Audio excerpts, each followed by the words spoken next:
Alright, if you're watching this video and have not yet watched what I have on the screen right now, I'd recommend watching that first. The link to it will be in the description. If you have, let's proceed as normal with the intro.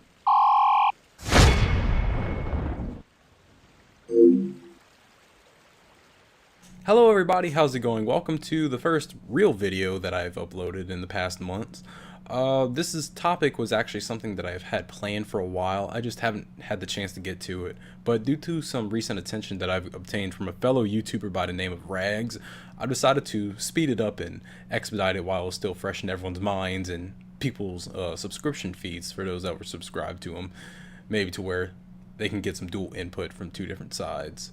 This video is just going to go over what happened whenever I was interviewed by SocialBlade, whenever my opinion of being in the SocialBlade partner program for 2 years, and also some final closing remarks and all that jazz. But enough of that, let's firstly get started with the interview.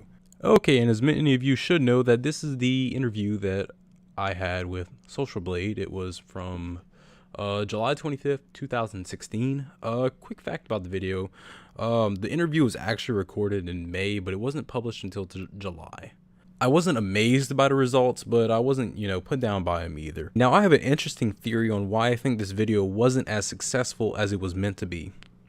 This was the second interview that SocialBlade published for the Partner Spotlight. It's actually a reboot of their older Partner Spotlights, but they decided to bring it back recently, and I was, like I said, the second one interviewed. The first guy that they interviewed was your stereotypical Minecraft YouTuber. You know who I'm talking about. Not by name, you just have a good idea. That video had a lot of critical reviews, critical comments. It was largely disliked. It just wasn't good for SocialBlade saying that, hey, these are the type of people that we make. We support Minecraft YouTubers. Well, that's not really what they want. Minecraft YouTubers have, a bad rap. They're not really trying to be original. They're just trying to jump on bandwagons. So with my interview coming second, it suffered. I feel like that it suffered. And in turn, I don't think I got much attention. As you can see, I'm going to pull up my analytics right here. This is when the interview came out for the in the month after, July 25th to August 25th, 2016. The first week after the interview was published, I actually lost more subscribers than I had gained. I gained one, and that wasn't even the day of. That was the day after. Gained one subscriber, then I lost one, and I lost another. Only gained it back, which you think I would have had some sort of unnatural surge, which I would have expected what's right here to be right here, if that were the case. But from that interview, I got nothing. And that may have been because that first interview, which was actually deleted by SocialBlade, may have hurt my potential. An interesting thing is I'm going to load up the emails that I've gotten from SocialBlade when we were just chatting. Okay, here you can see is where I was actually asked to do the video feature on the SocialBlade YouTube channel. But actually, that wasn't the first time I was featured by SocialBlade. The first time I was featured was actually this from May. I was featured in the May newsletter, which I can pull up right here. I can go down. You can see, yep, that's my old channel logo. And you can see, some stuff about me. So let's go ahead and see how that did. Let's pull up my analytics. Where is it? Right here. This is from May 2nd. When it was published on May 2nd, all the way to, where are we? Okay, June 2nd. You can see when it was published, I had 4 subscribers and then 1. This was 2 months before the video interview, which it may be that the people that watched the video interview were already subscribed to me from the email interview, but I would have to say that this email interview was actually more successful than the video spotlight, which is pretty weird because, I don't feel a lot of people read email newsletters. But again, this was before they decided to start announcing that they were spotlighting creators again. Now, another note about the SocialBlade Partner Spotlight, I actually wasn't interviewed in this format. Marcus here, as you can see, this isn't the guy that I talked to on Skype. I actually talked to Dave, the guy that was interviewing me over the emails. But he informed me that it would be Marcus I was talking to, and a lot of things that, people have been telling me is and all that jazz, but That remark was actually made because I was talking, and then yeah, they did cut stuff out. I mean, probably a good bit of what I said. I mean, I did talk a lot, but a good bit of what I said was cut out, maybe for time purposes, because I see it is about 5 minutes exact. Well, I just wanted to get that straight. The process of the interview was that Dave sent me the questions. I went ahead and typed up my responses, and he said, okay, we're going to record it over Skype. And me and him did have a good conversation for probably 30, 40 minutes before actually starting the interview for me to get comfortable. Okay, now I'm going to talk about my experience being a SocialBlade partner for 2 years. I applied and got accepted April 2015, and I recently disconnected with them in May of 2017. Okay, as you can see right here, this is my profile on SocialBlade. I have a C+ grade, and looks like my channel's doing okay. Not the best it's been, but as you can see, I'm no longer claimed by anybody. I was claimed by SocialBlade. It said on there for about a week that I was under SocialBlade's network when I really wasn't. Okay, and you can see my channel stats right here. As you can see, I joined SocialBlade in April of 2015, and channel had its ups and downs, but it's starting to go back down again. Yeah, like Rag said, my channel's, I kind of felt it was dead for a while, but sort of on my part for not uploading, but we're going to go ahead and try to get started back on that since school's coming back. But I'm going to go talk about the SocialBlade Partner Program. Right here, they are a sub-network of broadband TV. Whenever you become a SocialBlade partner, you're technically a broadband TV partner as well. You get all the benefits that they do. You can also see that there's a 30-day no lock-in trial. Yes, they have that, but you do need to let them know before that trial is over that if you aren't interested, you aren't interested. Because if you don't, you are locked in to that contract for 1 year. No questions asked. And whenever you are in that contract, you have 90 days before your contract expiration date to notify them that you do not want to renew your contract. If it is 89 days, they will not let you, and you're stuck with them for another year. Now, why would you want to get out of this? Well, because it's a partnership and they claim that they're actually helping your channel, there's a revenue split. You as the creator will get the majority of the revenue, and your network will get a share. How much of a share? I believe that my share whenever I was with SocialBlade, I got about 60% of my YouTube revenues while they got the other 40%. But let's go ahead and see how much I actually missed out of from SocialBlade. I believe my 2016 earnings were $350, and let's go ahead and just take 40% of that. I missed out of $140, and all I got was measly $210. That's a lot now that I think about it. That's a lot that I missed out of, and I feel like that's no thanks to SocialBlade in all honesty. I'm going to show why. Here you have the extra support, which is a nice thing for being free from SocialBlade, for being a partner. I've never used the support. Never had a need to. I haven't felt that my channel was lacking in any way. But it has its own, languages: English, French, Spanish, Portuguese, or German. If you speak any one of those 5 languages, it looks like you can get some extra support. Here we have Viso Catalyst. The coolest thing about Catalyst was it basically said that your revenues could buy you this. But it technically wasn't your actual revenue because SocialBlade was taking a cut of it, which made it that much better. But it was basically just a secondary YouTube dashboard, just like my creator dashboard. Nothing different. Ooh, that's not for now, but I'll be getting to that later. They also had a section on it that had collaborations, where you can collaborate with other broadband TV partners and others that had Viso Catalyst, and you could perhaps put out a good video or so.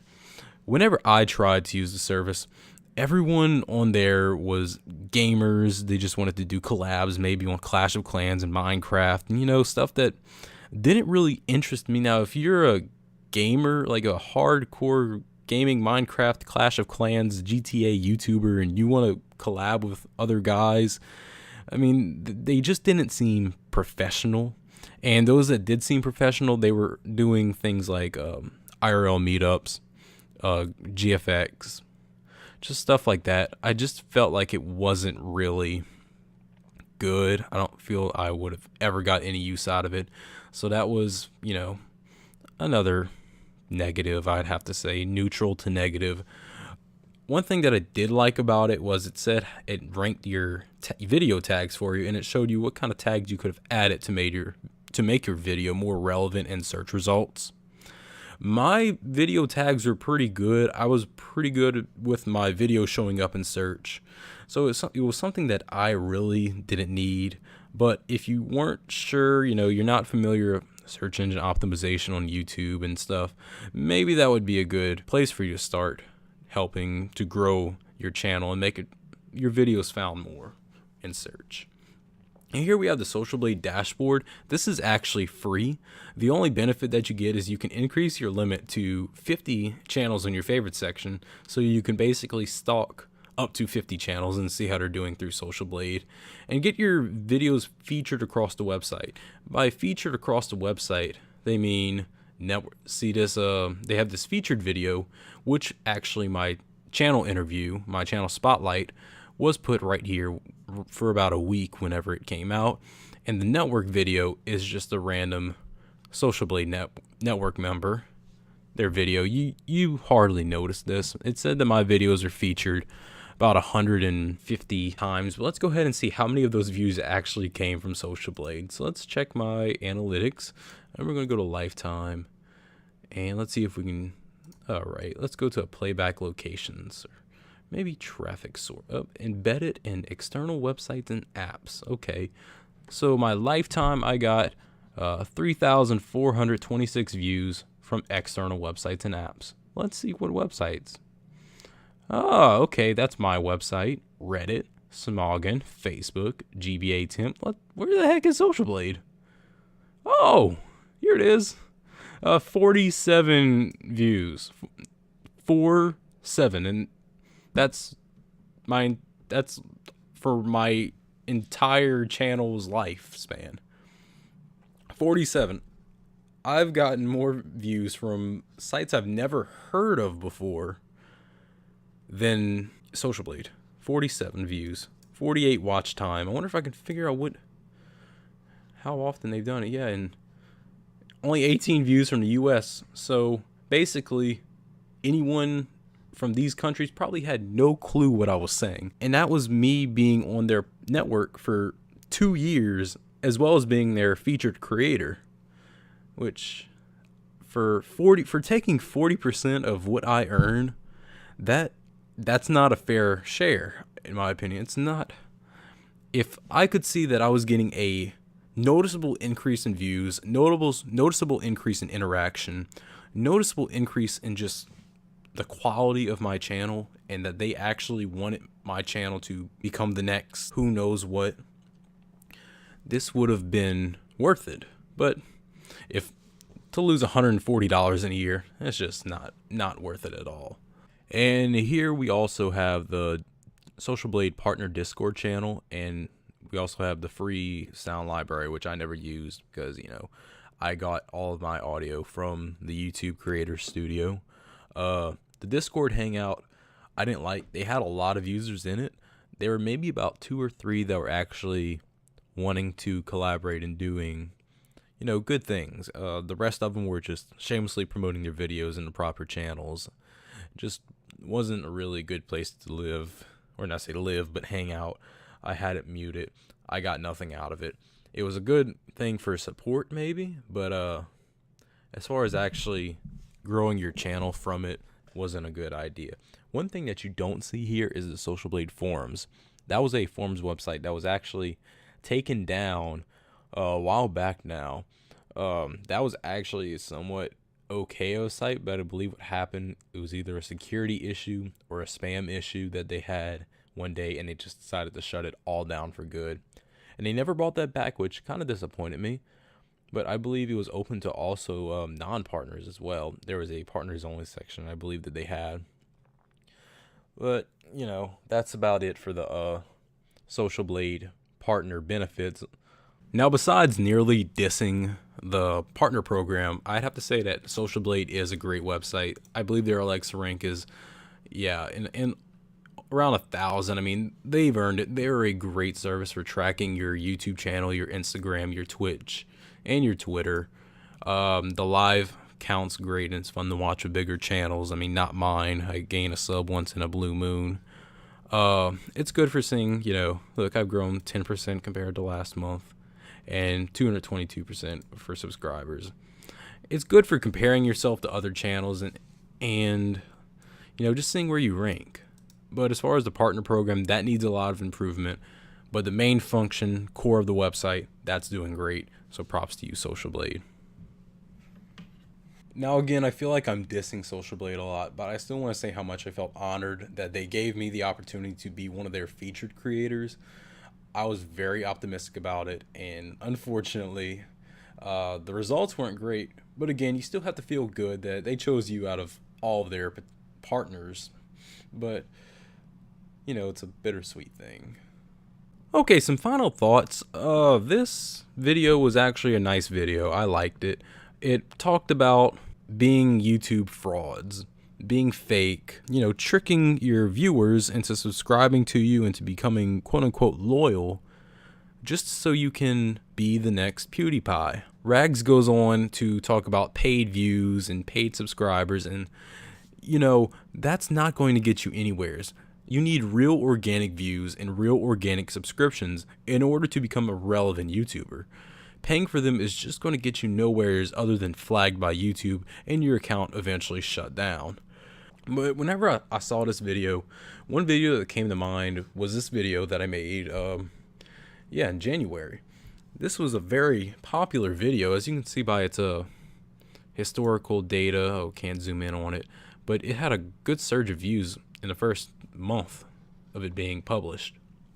This was a video that I made because I felt that there was something wrong with YouTube. Even though that this guy that I was commenting about was much, much larger of a channel, I felt that there was something that needed to be said because I knew for a fact that what this guy was doing wasn't right. And from doing this, I don't want to say that I've killed his channel, but I've made his fan base realize that what he was doing was wrong, to trick them and only steal their views and their subscription.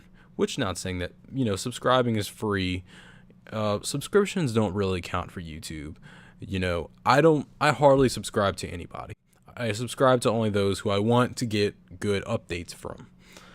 If I watch your videos and I like them, but I'm like, not good enough to subscribe, I'm just going to remember your name.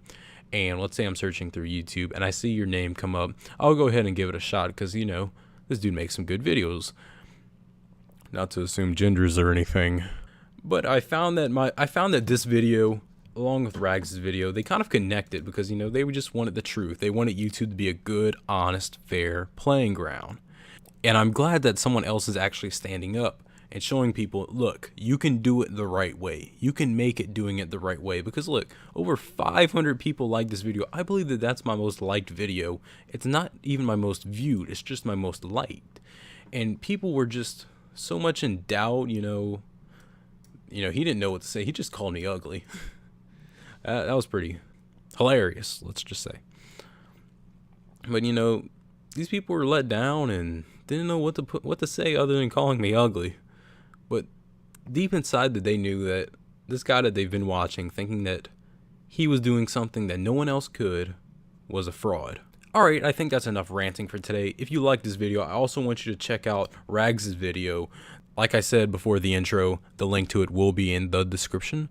If you liked my video, subscribe. Drop a like if you like it. Check out my other videos. Check out Rags' channel, even though, this shout out isn't going to get him much, 243,000 subscribers, 1.3K subscribers. All right, one more quick message before I go.